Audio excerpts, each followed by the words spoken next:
For more than 2,500 years, a strange food system quietly fed millions of people. No farms, grocery stores, or animal feed. Just water, sunlight, and a backyard pond that could produce protein almost endlessly. But when modern scientists finally studied how it worked, the discovery shocked them. Because centuries earlier, this system had actually been banned. Not because it failed or was dangerous, but because it was too efficient. Entire villages could produce food, using nothing more than a small pond behind their homes. No industrial agriculture, just a living ecosystem that almost ran itself. And the secret behind it was discovered more than 2,500 years ago, 475 BC. During China's spring and autumn period, a statesman named Fan Li wrote one of the earliest aquaculture manuals ever recorded. It was called Yang Yu Jing, the classic of fish culture. But Fan Li wasn't simply teaching people how to raise fish. He had discovered something far more powerful.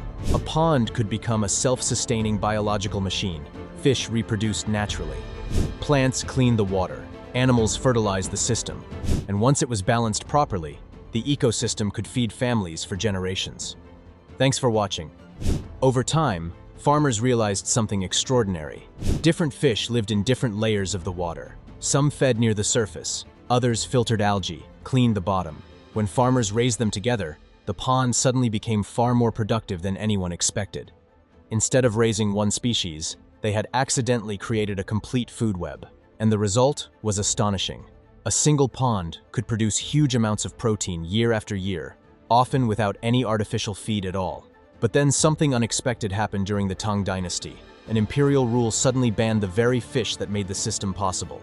But thousands of years ago, farmers noticed something interesting after seasonal floods. When floodwaters receded, fish were often trapped in shallow depressions in the land. Instead of disappearing, the fish survived and multiplied. Farmers realized that if they simply dug the holes deeper and reinforced the edges with clay, the water remained, and so did the fish. The ponds became natural storage systems for protein. Families could harvest fish whenever food was needed. No hunting was required, and no long fishing trips were necessary. Just a pond behind the house was not industrial farming. It was something much smarter. Farmers were simply working with nature instead of fighting it. By the time of the Shang Dynasty around 1600 BC, fish ponds had become a common feature in Chinese agriculture. Archaeologists discovered oracle bone inscriptions describing fish raised in garden ponds. Some ponds were decorative, filled with colorful fish for the wealthy, but most were practical systems used by everyday farmers. These ponds produced food quietly and efficiently. Unlike livestock, they required almost no feed. The water itself generated the ecosystem needed for survival. And once the system matured, it could last for generations. Some ponds were maintained by the same families for centuries, passing knowledge from parent to child. But the real breakthrough came much later, during a surprising imperial ban. During the Tang Dynasty in the 7th century, something unusual happened. The emperor's family name was Li, which sounded similar to the Chinese word for carp. Because of this cultural association, raising common carp became forbidden in some regions. For farmers, this was a disaster. Carp had been their primary source of fish protein for over 1,000 years. Suddenly, the species they relied on was restricted. But instead of collapsing, farmers did something brilliant. They experimented with raising multiple fish species in the same pond, and what they discovered changed aquaculture forever. Different fish ate different foods. Some fed near the surface, others lived near the bottom. Farmers realized they could stack species inside the same ecosystem. Grass carp ate aquatic plants near the surface. Silver carp filtered algae floating in the water, and bighead carp consumed microscopic plankton. Mud carp fed on organic matter at the pond bottom.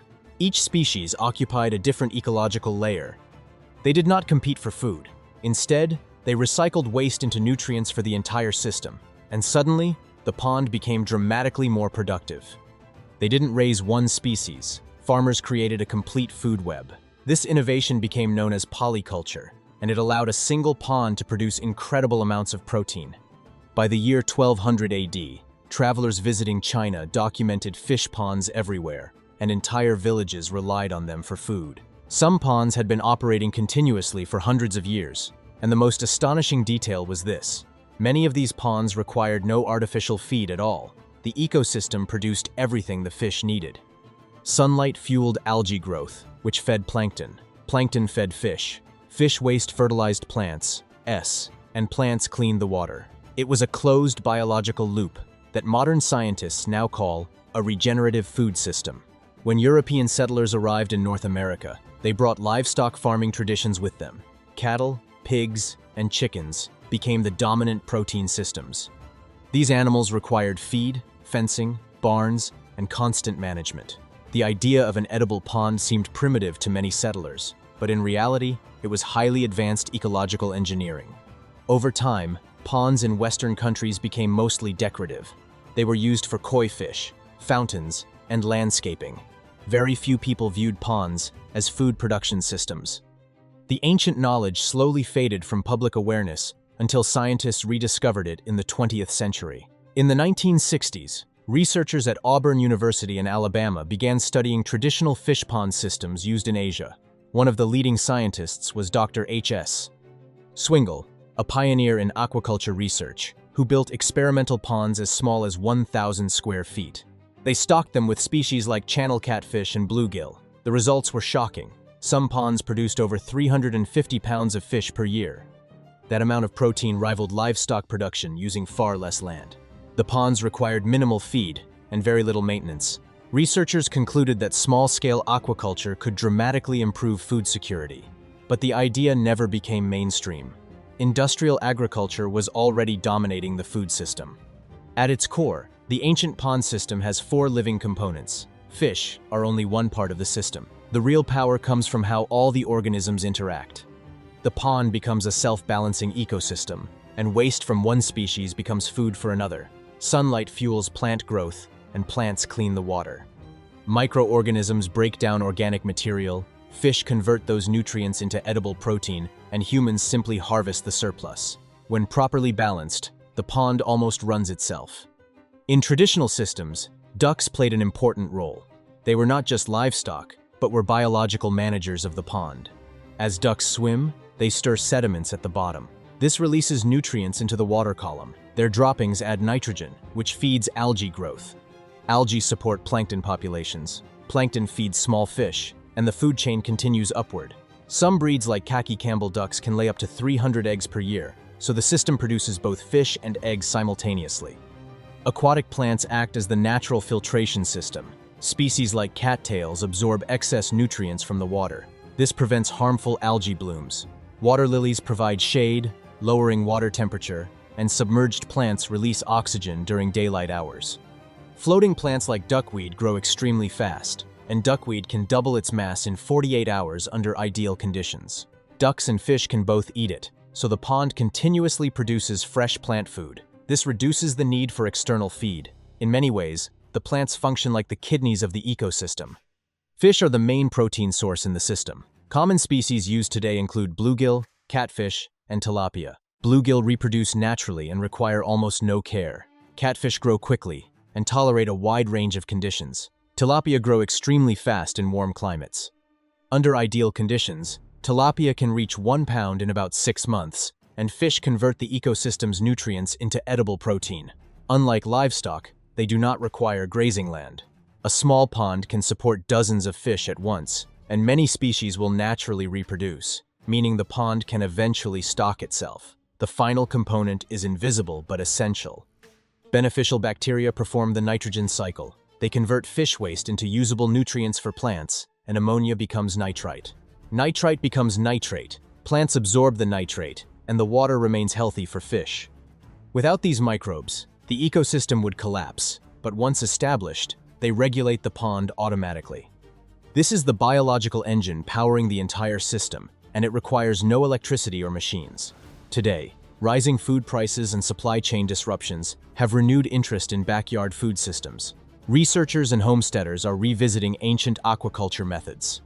Modern permaculture designs often include edible ponds. These systems can produce fish, eggs, vegetables, and fertilizer simultaneously. They also support wildlife and biodiversity. Unlike industrial farms, they improve soil and water health, and they reduce reliance on external feed and chemicals. While not banned everywhere, regulations on certain fish species still exist.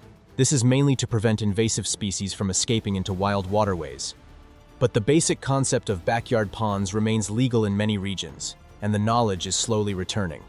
For more than 2.5 millennia, humans used simple ecosystems to feed themselves, not massive feedlots or industrial supply chains, just water, sunlight, plants, and patience.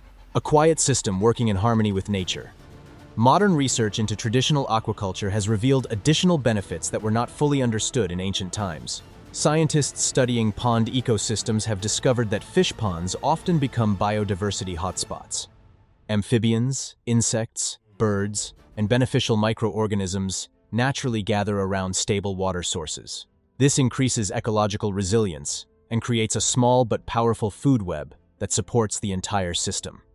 In many cases, backyard ponds can also attract pollinators such as dragonflies and certain aquatic insects that help control mosquito populations. Instead of becoming stagnant water bodies, healthy ponds actually become active ecological environments that support both wildlife and human food production. Another overlooked advantage of pond-based food systems is nutrient density. Fish provide high-quality protein along with essential micronutrients such as omega-3 fatty acids, vitamin D, iodine, and selenium. According to nutrition researchers, fish-based protein sources are often more easily digestible than red meat. This means smaller quantities can provide significant nutritional value. Historically, communities that relied on fish as a regular protein source often experienced lower rates of certain nutrient deficiencies. This nutritional efficiency is one of the reasons fish remains a primary protein source for billions of people around the world today. Water management is another important element connected to small-scale aquaculture. Ponds naturally capture rainfall and runoff, which can reduce soil erosion on surrounding land. When designed carefully, they can also recharge groundwater by allowing water to slowly seep into the soil. This function is similar to natural wetlands, which act as environmental buffers during heavy rainfall events. In regions prone to seasonal flooding, ponds can store excess water and release it gradually over time. This ability to moderate water flow makes integrated pond systems valuable for sustainable landscape design. Economic researchers studying rural communities have also noted that small aquaculture systems provide a unique form of financial stability. Unlike large-scale livestock operations that depend on constant feed purchases, pond ecosystems can remain productive with very low operational costs once established. Families can harvest fish when needed, instead of relying on regular market purchases. This flexibility allows households to maintain a reliable protein supply even when food prices fluctuate. In some regions, surplus fish from backyard ponds are also sold locally, providing an additional source of income without requiring large commercial infrastructure. Technological advances are also helping revive interest in pond-based food systems. Modern water testing kits allow farmers to easily monitor oxygen levels, acidity, and nutrient balance within ponds. Solar-powered aeration systems can improve oxygen circulation when necessary, especially in warmer climates where fish populations are dense. These tools make it easier for beginners to manage aquaculture systems while still relying primarily on natural ecological processes. Instead of replacing traditional knowledge, technology now works alongside it to increase reliability and productivity. Urban planners and sustainability experts are also exploring the role ponds could play in future city environments. Some experimental housing developments have begun integrating small aquaculture ponds into community gardens and green spaces. These projects aim to demonstrate how food production can be embedded directly into residential areas. In densely populated cities where land is limited, compact aquatic food systems may provide an alternative way to grow protein locally. This concept is sometimes referred to as blue urban agriculture, where water-based farming complements traditional soil-based gardens. Educational institutions have also started using aquaculture ponds as teaching tools. Students studying ecology, agriculture, and environmental science can observe real ecosystem interactions in a controlled setting. By monitoring fish growth, plant health, and water quality, they gain a practical understanding of nutrient cycles and biological relationships. This hands-on learning approach helps demonstrate how complex natural systems can operate in balance when properly designed. The growing interest in regenerative agriculture has also brought renewed attention to ancient pond systems. Regenerative farming focuses on restoring soil health, improving biodiversity, and reducing dependence on synthetic chemicals. Aquaculture ponds naturally align with these principles because they recycle nutrients instead of exporting waste. When integrated into larger farming landscapes, ponds can support surrounding crops through improved irrigation water and organic fertilization. As global food systems face increasing pressure from population growth and environmental change, many researchers believe that combining traditional ecological knowledge with modern science could provide important solutions. Ancient aquaculture systems represent one example of how historical practices may still offer valuable insights for the future of sustainable food production. Today, that knowledge is slowly being rediscovered, and for many people, it represents something bigger than food. It represents self-reliance, the ability to produce nourishment without depending entirely on modern systems. So here's the question. If a small backyard pond could feed your family for decades, why don't more people know about it? Would you build a self-sustaining pond in your backyard if you had the chance? Tell us in the comments. And if you found this video interesting, make sure to like, share, and subscribe to the channel. And turn on notifications so you never miss our next deep dive into forgotten technologies, hidden history, and revolutionary ideas that shaped our world.